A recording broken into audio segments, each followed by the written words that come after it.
tal? ¿Cómo les va? Muy buenos días, bienvenidos a Entrevista 930 aquí en Radio Montecarlo. Vamos a hablar un poco del panorama internacional, también algo, no vamos a quedar con las ganas de preguntarle algo por nuestro país, pero la verdad que la situación en Bolivia amerita un análisis, conversar con las personas que más saben al respecto, que mucho más interiorizados están. Más allá de que uno maneja información, hay gente que estudia y que hace del análisis politológico de las situaciones su forma de vivir, además de todo. Antonio Cardarello, politólogo, ¿cómo le va? Buenos días, gracias por venir. ¿Qué tal? Muy buenos días, un gusto estar aquí con ustedes. Qué región que estamos viviendo, ¿no? Qué últimos meses. En algún momento habría que hacer un parate y mirar para atrás, no sé, 3, 4 meses. Sí. Ecuador, Colombia uno podría dejarlo por fuera pero por ser condescendiente nomás, pero las FARC medio que se vuelven a movilizar. Pero bueno, Ecuador, Perú, Chile, Bolivia, Venezuela ya sabemos la situación que vive. Prácticamente toda la región con problemas de institucionalidad, primero que nada, y con movilizaciones sociales muy fuertes. Sí, digamos que es un momento complicado en la región, quizá el más complicado porque se da en varios países a la vez. Ya hemos tenido otras crisis en los países, pero desde los fines de los 80, mediados de los 90, cuando se da lo que se conoce en la literatura como la tercera ola de democratización, que abarca América Latina, que hoy está viviendo su periodo de mayor durabilidad del régimen democrático. Sin embargo, está siendo cuestionado y puesto a prueba en varios de los países, y hay casi una simultaneidad de conflictos muy importantes.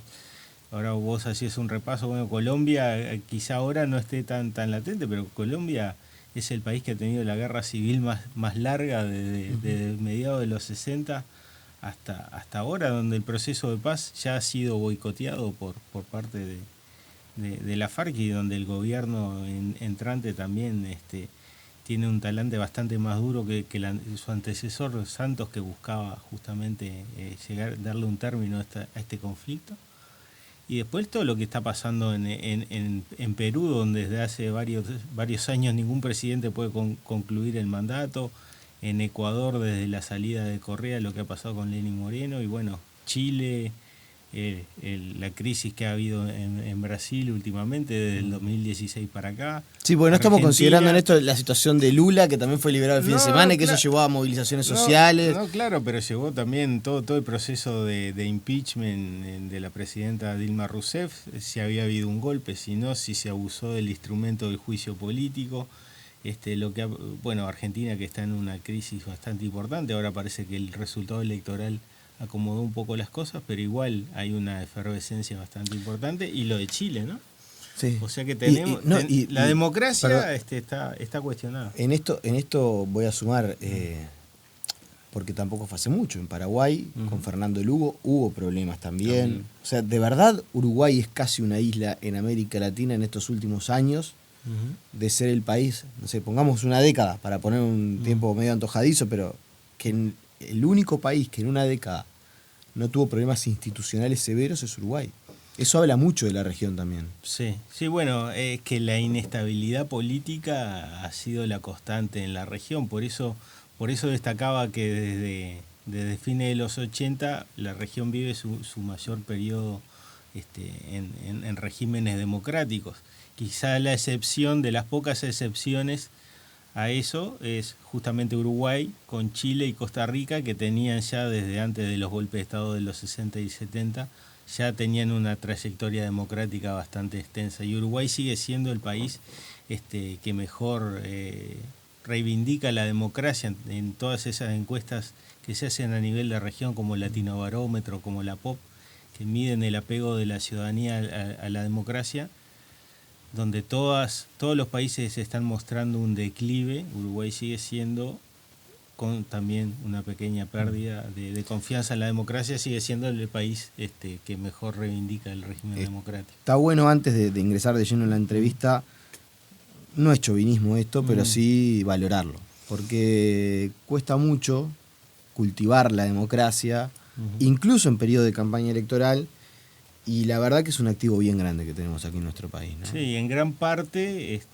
por uno de los actores que son peor evaluados, que son los partidos políticos. En general, la literatura lo que nos muestra, los estudios en ciencia política, es que las democracias más estables, las que funcionan mejor, son las que tienen sistemas de partidos con partidos estables, institucionalizados. Y esa es una de las explicaciones por qué la democracia en Uruguay está más firme que en los demás países. En Bolivia, Uh-huh. que es un poco el tema que ocupa por estas horas todos los grandes portadas, las noticias. Brevemente, un repaso para alguien que de repente a esta hora está prendiendo la radio y sí sabe, vio el noticiero, yo que sé, se interesó en Twitter, uh-huh, sabe que renunció Evo Morales, que está la discusión acerca de si eso no es un golpe de Estado. Brevemente, yo no voy a decir la película, uh-huh, pero el tráiler. Sí. El tráiler de la película. ¿Qué pasó? Bueno, lo que pasa es que para explicar cómo llegamos a este punto hay que entender lo que ha sido con Bolivia, que es uno de los países más pobres de la región, con mucha desigualdad, donde más del 60-70% de la población es indígena y que históricamente ha estado aislada del poder y sin tener verdaderamente acceso a beneficios por parte del Estado, y donde Evo Morales llega a ser electo presidente luego de una larga crisis donde cae el presidente electo Sánchez de Lozada y su sucesor Carlos Mesa, que ahora era el rival de Evo Morales en esta elección, y termina como presidente el presidente de la Suprema Corte de Justicia de Bolivia, un equivalente. Y Evo Morales gana con una prédica muy fuerte contra la extranjerización y a favor de la nacionalización de los hidrocarburos, y lleva a Bolivia por un camino realmente de crecimiento, y donde algunos indicadores sociales como abatimiento de la pobreza y eso están fuera de discusión. Claro que también hay una reforma del pacto político que se da en 2009 con la celebración de un plebiscito donde se aprueba una nueva constitución, donde ahí Bolivia pasa a ser un estado plurinacional, donde se reconoce la existencia de las distintas naciones indígenas y de las lenguas indígenas también como oficiales, y donde se aprueba la reelección del presidente, que es un tema clave, porque a partir de ahí Evo Morales va a ser reelecto en 2009 y luego va a intentar hacer una interpretación de la Constitución que le permita ser nuevamente candidato, diciendo, bueno, en realidad por la nueva Constitución, por las nuevas reglas, voy por mi primera reelección y no por la segunda, como cualquiera le diría. Cosa que no pudieron hacer, por ejemplo, Carlos Menem en Argentina y otros presidentes que lo han intentado. Logra eso, gana nuevamente otro mandato, y ahora el tema era que en 2016 pretendió hacer una nueva reforma que permitiera la reelección indefinida, como la ha hecho Venezuela, por ejemplo, y donde en un referéndum que se hizo por poco margen, pero la ciudadanía boliviana rechazó que Evo Morales fuera presidente. Evo Morales va nuevamente a un organismo de derechos humanos y se ampara en una de las declaraciones diciendo que él puede ser candidato porque si no se están violando sus derechos humanos. Bueno, hay toda una serie de manipulación del Consejo Nacional Electoral Boliviano, y finalmente, contra todas las recomendaciones, es candidato. Y la polarización que está en Bolivia latente desde que Evo Morales llega al poder se pone de manifiesto mucho más duramente, y genera por parte del espectro opositor una reacción muy fuerte. Digamos que el presidente Evo Morales tiene su principal base de apoyo en lo que se conoce como el Alto, en la región andina de Bolivia, pero en lo que es el sur, la Media Luna, donde está Santa Cruz de la Sierra, que es la ciudad más emblemática, pero que es todo el oriente del país. Y Beni, Tarija, Pando. Beni y Tarija, Pando, que están en la Amazonia boliviana, son bastante reacios, y por lo menos en las elecciones de los gobiernos departamentales han elegido en muchas ocasiones a partidos de la oposición. O sea, para esto sirve para entender. Para poner un poco el marco de cómo se desarrolla antes este hacer el conflicto. stop de lo que pasa en las elecciones, que es lo que genera, o por lo menos eclosiona el conflicto. Haces bien en repasar toda la previa, porque hay dos cosas que quedan de manifiesto. Primero, un gobierno con amplio apoyo popular, pero con escasa renovación. Es decir, claramente Evo Morales llega a esto porque no encontró una figura de relevo, un sucesor, ni siquiera para dejarle un periodo de gobierno y poder evitarse todos estos problemas. Esto está claro. Y además también una sociedad muy fragmentada, que ya había tenido sus dificultades cuando las reformas constitucionales, cuando se le otorga el reconocimiento del Estado plurinacional. Ya en aquel momento había habido algunas revueltas populares en ciudades como Santa Cruz, como Cochabamba. Y ha habido enfrentamientos armados. Yo tuve la oportunidad de estar en la elección del 2009, estuve como observador electoral en Pando, y en Pando unos meses antes, en enero, febrero, había habido una matanza de campesinos bastante impresionante. Y el enfrentamiento entre los indios del Alto y los cambas, como se llaman los blancos o los criollos de la región del Oriente, es muy notorio y llegan a un clima de enfrentamiento muy, muy nítido. Yo venía, las elecciones fueron una semana después. ¿Por qué voy a esto? Porque ejemplifica muy bien. Se habían celebrado las elecciones en Uruguay, el balotaje entre Mujica y la calle Herrera. Y en el discurso de ese balotaje, del resultado, la calle decía, bueno, tenemos que reconocer que hemos perdido, que la ciudadanía ha optado por otro candidato. Y Mujica salió a decir, bueno, tenemos que estar contentos, que festejar, pero no tanto porque casi la mitad de la población había elegido otra cosa, no a nosotros. Fui a Bolivia una semana después y el discurso era, no puede ser que haya ganado otra vez este indio negro de M, y el discurso de Evo Morales, electo presidente, era nosotros ganamos, nosotros les ganamos a ellos perdieron y vamos a hacer lo que nosotros queremos. O sea, claro, te das cuenta el discurso totalmente distinto y de enfrentamiento y de no reconocimiento del adversario, sino de encontrar un enemigo. Y bueno, y eso no ha cesado desde 10 años para acá. De todas maneras, el proceso electoral, más allá de lo que uno interpreta, me parece que lo hiciste muy bien el raconto y no quedan dos interpretaciones válidas acerca de que la voluntad del pueblo boliviano, por escaso margen de todo lo que sea, era que Evo Morales no se presentara de nuevo. Ese era claro el dictamen de las urnas. Bueno, encuentra el estratagema para presentarse, se presenta. También es verdad, ya todos lo sabemos, se producen algunas irregularidades el día de la votación. Con la carga de datos, con algunos circuitos donde, aparecía más voto que gente habilitada para votar, es decir, una situación irregular. Una misión de la OEA que incluso ratifica eso. ¿Por qué eso termina derivando en la salida de Evo Morales? A ver, parece claro que llegó un momento de que no se aceptaba más. Por un lado, se había desconocido el resultado del 2016 y por otro lado, el informe de la OEA parece claro que hubo irregularidades bastante notorias en la organización, en el desarrollo y en el conteo de los votos. Y todo hace pensar que era necesaria una segunda vuelta.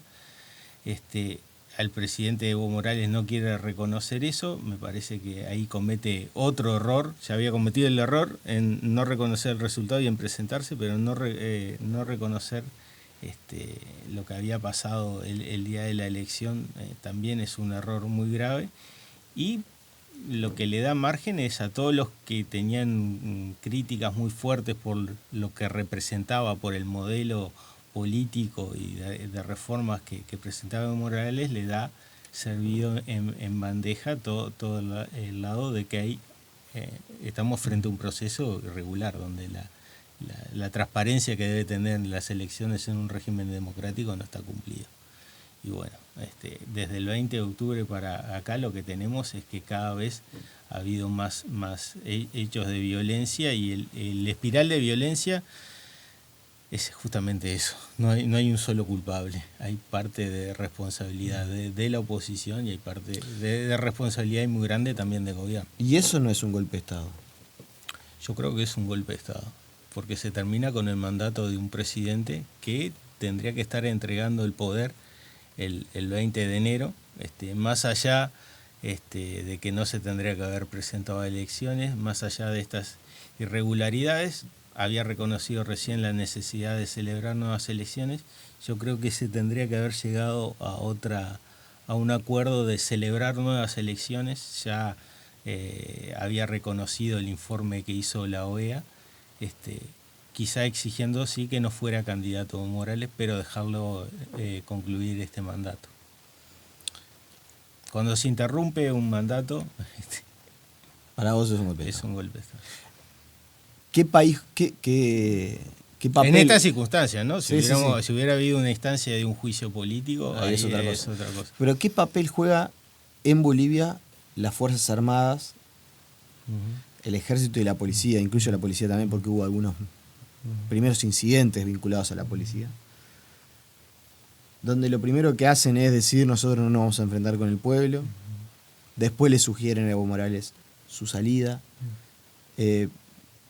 ¿Cómo es la relación de Bolivia con sus Fuerzas Armadas o con sus organismos de seguridad? Bueno, la historia hasta la década de los 80, hasta el 85, lo que marca es que las Fuerzas Armadas bolivianas han tenido una injerencia muy fuerte. El siglo XX está marcado por una sucesión de golpes de Estado, de alternancia de gobiernos civiles que duran muy poco y continuamente. O sea que es un actor que en cierto momento de la historia boliviana tenía una legitimidad también muy fuerte, muy importante.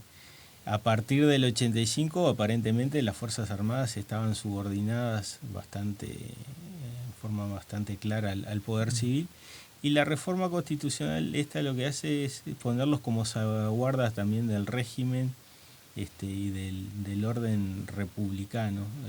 Me parece que eso es un error, que siempre las Fuerzas Armadas tienen que limitarse a su rol de defensa y no transformarse en salvaguarda o referí de lo que pasa en el régimen político. Está claro. ¿Evo Morales es un populista? A ver, en términos clásicos de lo que es un populismo clásico, no sería un populismo, sería más parecido a lo que se conoce como los neopopulismos, pero sin duda que la forma de liderazgo, el hecho de que se presente como como un movimiento más que por un partido político, donde importa mucho más en el sentido la figura del líder y el relacionamiento directo con las masas y la convocatoria a grandes actos de masa y ese relacionamiento directo de un líder que aparte se pone un poco por encima del resto del sistema político, que busca la reelección indefinida, que no se encuentra un sucesor. Son rasgos más propios de los populismos, de un régimen populista, el reconocer, el no reconocer a los partidos de oposición que tienen la misma capacidad de representar a parte de la ciudadanía. ¿Y por qué no es un populista clásico? ¿Qué es lo que no tiene de populista? No, en cuanto a la comunicación política, sí. Lo que pasa es que lo que se entiende por el populismo clásico, al estilo más de Perón o de Getúlio Vargas en Brasil, es un modelo de desarrollo económico basado sobre todo en la sustitución de importaciones, que fue lo que pasó en la década del 40 y 50 en la mayor parte de los países de la región. En ese sentido, la conducción política de Evo Morales, si bien el Estado juega un papel importante, es bastante más abierta y ha dejado entrar a capitales extranjeros a invertir en Bolivia, y es una de las explicaciones de crecimiento de la economía boliviana. En ese sentido, populismo clásico implica todas estas características de un liderazgo, de comunicación política, de no reconocimiento de los demás partidos políticos, con un modelo claro de desarrollo. En el caso de los neopopulismos ya hay una combinación, sobre todo en lo que tiene que ver con la organización de la economía. La última y en los 2 minutos que nos quedan. ¿Está liquidada la elección en Uruguay? Yo no diría que está 100%, pero creo que hay un claro favoritismo a favor de Lacalle Pou, que quedó plasmado el día de la elección del 27 de octubre, y donde es muy difícil para el Frente Amplio revertir ese resultado. Tan difícil es porque en realidad la lectura que hace el Frente Amplio, bueno, incluso a raíz de la aparición de las últimas encuestas, es: no estamos tan lejos, ya algo les revertimos, arrastramos votos, no va al 100% de los votos de la coalición opositora. Sí, yo hago el siguiente razonamiento. En las 3 experiencias de balotaje que tuvimos, el Frente Amplio creció 5 puntos en 1999, creció casi 6 en el 2009 y 7, prácticamente 7 y algo de puntos porcentuales en el 2014 entre la primera y la segunda vuelta.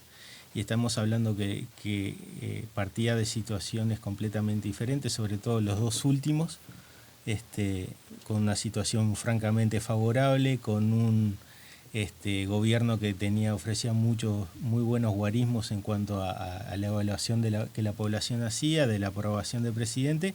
Iban como candidatos Mujica y Astori, que eran candidatos que eran líderes del partido y con un carisma bastante superior al candidato actual. Entonces me parece que en esta oportunidad en que el Frente Amplio se enfrenta a una elección donde es todo ese respaldo, toda esa sensación de que la economía marchaba bien y de que otros guarismos que hacen a la evaluación de la gestión del gobierno también era bien, creció 7 puntos. Me parece que Daniel Martínez en esta situación le va a costar bastante más alcanzar eso, y aunque recuperara 7 puntos, creo que tampoco le da para ganar. Hablando de costar, ¿le puede llegar a costar a Lacalle Pou una región como la que estamos viviendo, es decir, con un Piñera inestable, con Argentina Alberto Fernández, Bolsonaro que en realidad nunca se sabe bien cómo va a reaccionar, la inestabilidad en Bolivia, recibe una región, aparte que no está preocupada de los temas que son de repente importantes para Lacalle Pou, como por ejemplo la apertura comercial? Claro, la situación para el gobierno que asuma va a ser complicada en cualquier situación, por cómo está la economía acá, que todos dicen que va a haber que hacer algún tipo de ajuste, sea el gobierno, sea la oposición, pero la situación regional también es bastante complicada, y ahí va a tener que mostrar quien sea el presidente una cintura muy grande, una capacidad de negociación muy, muy importante con los países vecinos. Y bueno, y ver en qué medida alguna de las cosas positivas que se vislumbran, como ese acuerdo de Unión Europea-Mercosur, puede empezar a jugar, a tener algún rol favorable para la región. Y en el resto de la región, creo que el gobierno uruguayo que venga lo que tiene que hacer es tratar de apostar a que la democracia se trate de asentar en los países de la región, que no volvamos a la inestabilidad de lo que fue la mayor parte del siglo XX. Antonio Cardarello, le agradecemos por su presencia esta mañana en entrevista a 930. Seguramente lo volveremos a convocar en alguna otra oportunidad. Gracias por la invitación. Hasta pronto. Con ustedes nos reencontramos mañana en una nueva entrevista.